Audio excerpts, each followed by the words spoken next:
$1,862.58. We have a motion, do I have a second? Yes. We have a motion and a second to adopt resolution number 2326, awarding the contract for the PlyWood Trail Phase 1B project to Godfredson Smith in the amount of $2,307,862.58. Can I get a roll call, please? Bruns, Yes. Wick, Yes. Goodchild, Yeah. Donlin, Yes. Sturgeon. Yes. Motion carried. Thank you. What was the last 20%? Just curiosity, what was your 180 or 1.8? What was the number? I can't remember. What was the estimate? The estimate was 1.93 million. Okay, all Yeah. right, thanks. Yeah. Just curiosity. Yep. Thank you. I could have done the math. Now you can call him on that start date and get back to Mark on it. There we go. Waiting for the call. Action item 2, for the PlyWood Trail 1B Construction Services Agreement. Attached is a construction services agreement with McClure Engineering for Phase 1B, west branch of the Floyd River to Lamar's. The administration recommends council approve the agreement. The PlyWood Trail Executive Committee has approved the cost. The financials, the city will pay McClure invoices, and the city will be reimbursed by the Iowa Economic Development Authority through the Destination Iowa Grant or the PlyWood Trail Executive Committee and the Federal Recreational Grant. Anyone want to speak to that? I should have asked Ryan if you wanted. Sure. Ryan to talk. Thanks, Jason. And good afternoon, council. For those of you that haven't met me, my name is Ryan Scott. I am the Chief Information Officer at Wells Enterprises, and Wells Enterprises' primary representative on the board for the PlyWood Trail. I'm also the PlyWood Trail's Executive Director. I would just say that McClure Engineering has been a great partner for the PlyWood board in this process so far, and we would love to keep them engaged, and specifically Cody working on a project going forward, and would recommend that you approve. Happy to answer any questions that you have.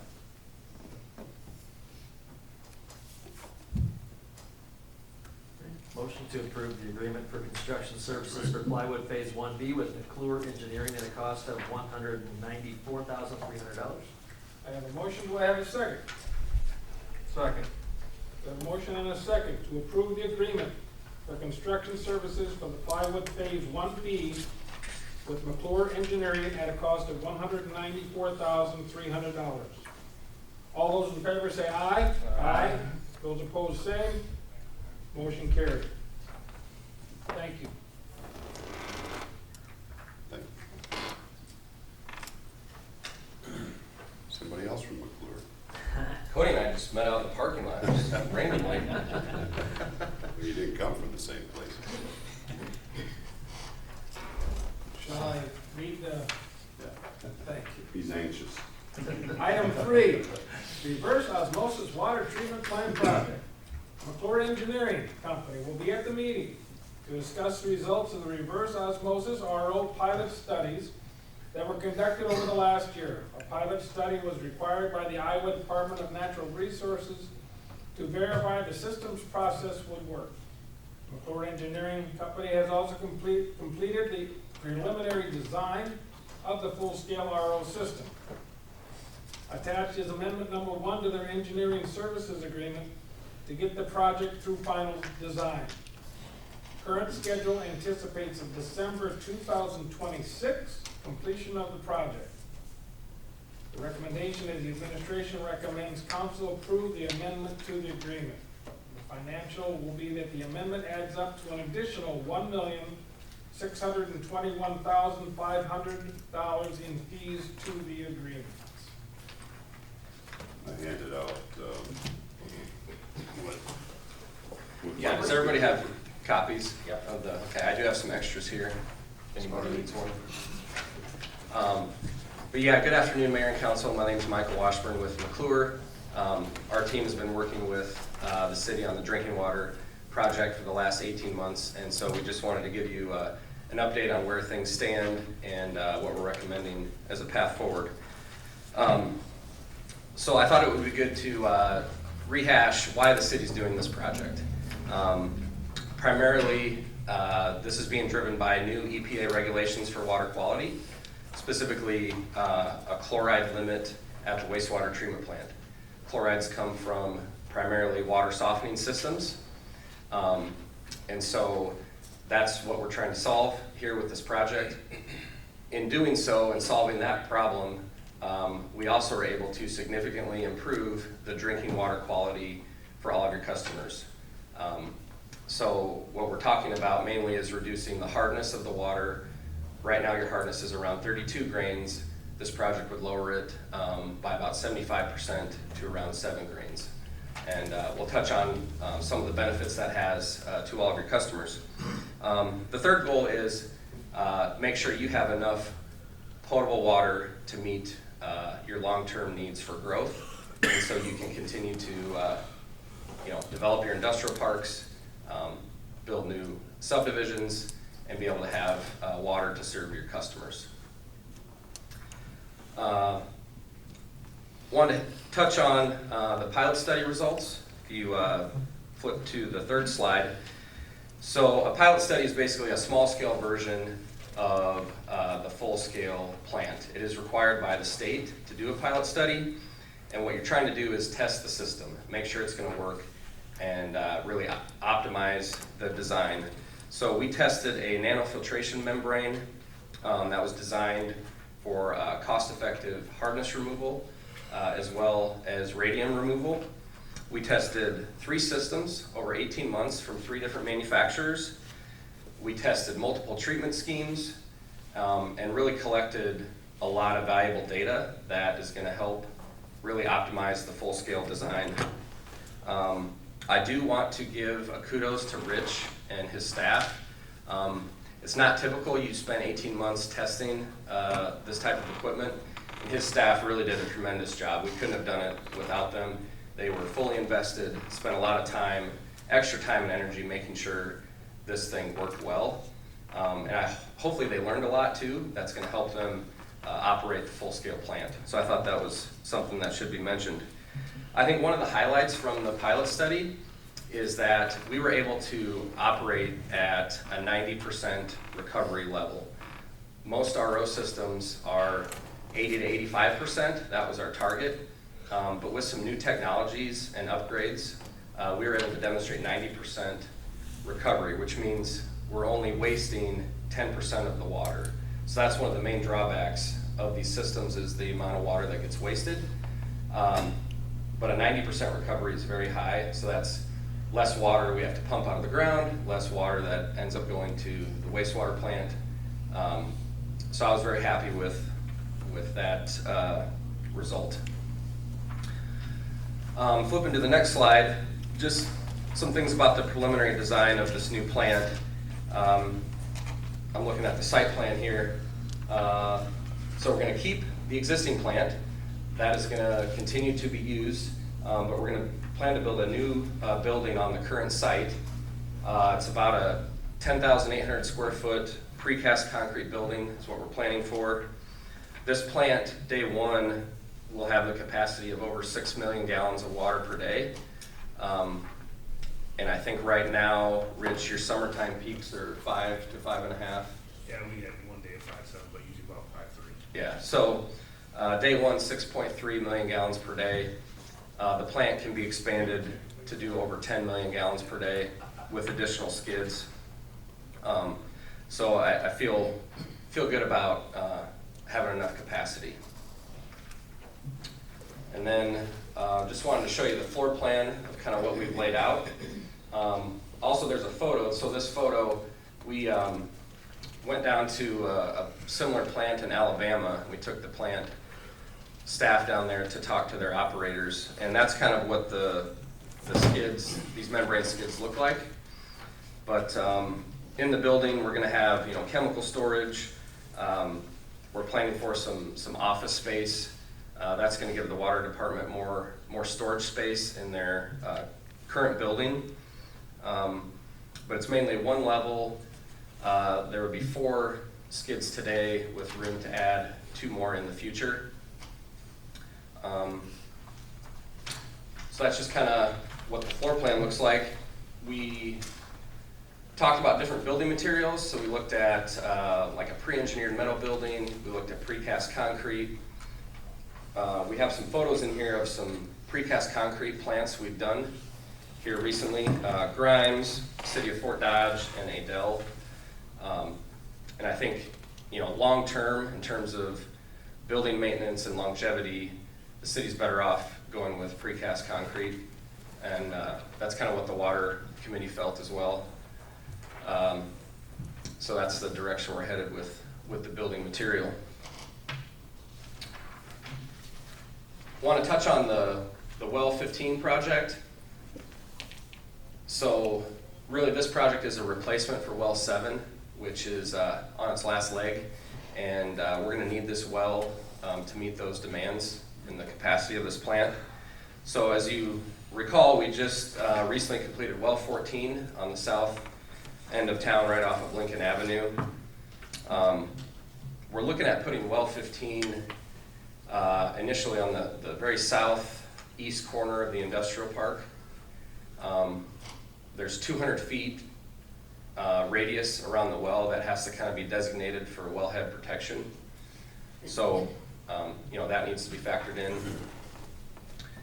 And then we would run the raw water main along C36 and then north, tie into Well 14, and all that should work. The benefit of putting the well here is it's out of the floodplain. So where we were previously planning to put the well, we were going to have to berm it up and do a lot of floodplain modeling to satisfy the state that we weren't going to, build the well and it would be inundated in a flood. So this gets it out of the floodplain.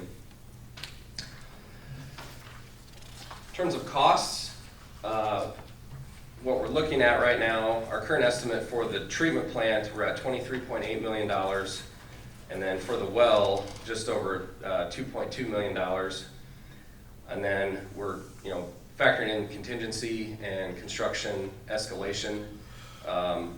So, round numbers, we're at $30 million for everything. And that's a total project cost as it stands today. There will be additional operational costs to run the new plant, mainly electricity and chemicals. So that adds another $650,000 of operational expense to run the new plant. So the debt service for the new plant plus the additional operational costs, that's all been built into the rates that we're looking at. And then as far as how the city's planning to pay for the project, working with Jacob's working with your bond counsel and your financial advisor, but the city's looking at a water revenue bond, so going out to the competitive bond market. I think initially you heard 20 years at 5% interest the city could be eligible for. And so the project would be paid back. So say you take out the loan, purchase the bond, and pay back through water rates. And kind of the guiding principle of the water rates has been the customers who send the chlorides into the sanitary sewer system should pay proportionate to what they discharge. So you can see that in these proposed rates, being that most of the salt comes from industry, those higher users are seeing a higher increase to the rates compared to your typical residential customer. So I would note, your minimum user rates going up $10 a month, and if they reprogram their water softeners, they should see that savings in salt. They should save 1 to 2 bags of salt a month, and that's about $10. Of course, everybody is going to see salt savings. The industries are going to see salt savings. The residents are going to see salt savings. So there is definitely a benefit there. And then project schedule, Jason touched on. We're ready to begin the final design, put the plans and specs together, go out for bids. We're looking at, bidding probably winter of next year, January, February type time frame. And that's really probably 2 years of construction to get the plant online. And so final completion, well, substantial completion by March of 2026 is what we're targeting, and then, final completion by the end of 2026. So next steps would be for the council to authorize the final design of the project, and then also to work with the membrane manufacturer, who's DeSalatech, and to get them going on their engineering of their system. So we'd probably come back at some point with a purchase order for them to do the engineering, and for us to coordinate with them and make sure that we're designing, the system to meet what they need. Michael, what are we Yeah. looking at between March of 26 and December of 26, which are the substantial completion and the final completion? What would you expect to be done in those 9 months? So, Because the plant's up yeah. and running. Plant's up and running. Just from experience, projects of this magnitude, there's always going to be, punch list items that have to get done. And our experience has been those things are taking, even longer than we would like. But that's why we got to stay on the contractor to make sure they get those things done. Lastly, I just wanted to touch on, and Clark brought this up in the committee meeting, but there needs to be a public education component to this project, and we're certainly excited and willing to help the city with that, because there are going to be benefits to this, and mainly people need to know that once this project's complete, there's going to need to be reprogramming of their softeners, right, to the new water quality, for them to see the savings in the salt usage, and then the other things, the other benefits you see from, less hardness in the water. People's softeners are going to last longer if they choose to keep their softeners. There's going to be less maintenance, less wear and tear.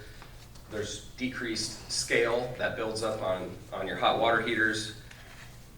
Most people who drink, reverse osmosis water, it's a better taste, better smell, better aesthetics. And it also is easier on plumbing, right? So over time, with hard water, you get the scale build up on your pipes, and that should go away or be reduced significantly with the project. So at this point, are there any questions? I have a couple of quick questions. Yeah. Reprogramming the water softeners, I don't know much about that, I just know when to throw salt in there. Yeah. But I think ours is on demand. Sure. So would that need to be reprogrammed, or is it just the ones that do it every day at the same time or something like that? It will still need to be reprogrammed, because even the on-demand systems are set based off of usage, and the usage assumes a certain incoming hardness. So your whoever services your softener, they'll be able to go in and reprogram what the new hardness is, and then it should adjust automatically. All right, and my second question is, we also do the reverse osmosis. We read that from Culligan. Sure. So are you saying that at some point, some people may elect not to have that, or would there be a benefit to having that still? It's really personal preference. In places, so Fort Dodge, for instance, they went through the same type of situation, and some people keep their softeners, and some people have elected to get rid of them. We are not producing what would be called soft water. We're reducing the hardness down to 7 to 8 grains, okay? So there still is some hardness in the water. Yeah, and again, it's really just personal preference. People are used to going down to 0. Yeah.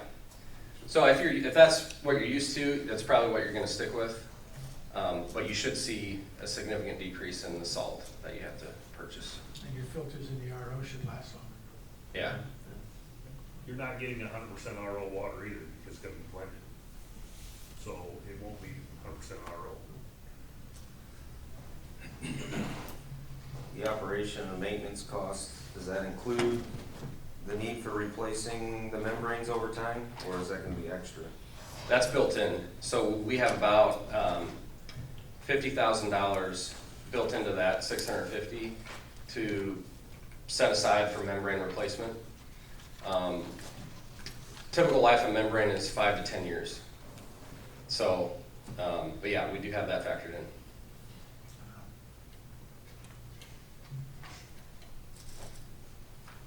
Any other questions?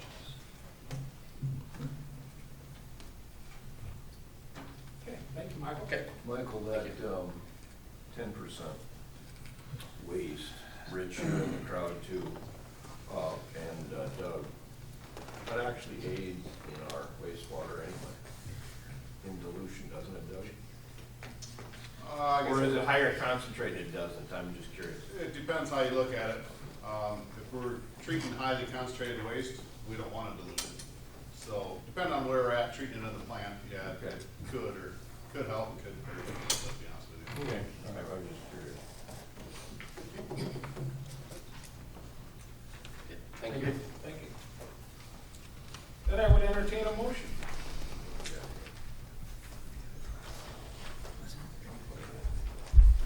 Motion to approve amendment number 1 to the engineering services agreement with McClure Engineering Company for final design of Lamar's reverse osmosis water treatment plant project with additional fees not to exceed $1,621,500. Second. We have a motion and a second to approve the amendment number 1 to the engineering services agreement with McClure Engineering Company for final design of the Lamar's reverse osmosis water treatment plant project with additional fees not to exceed $1,621,500. All those in favor say aye. Aye. Those opposed, the same. Motion carries.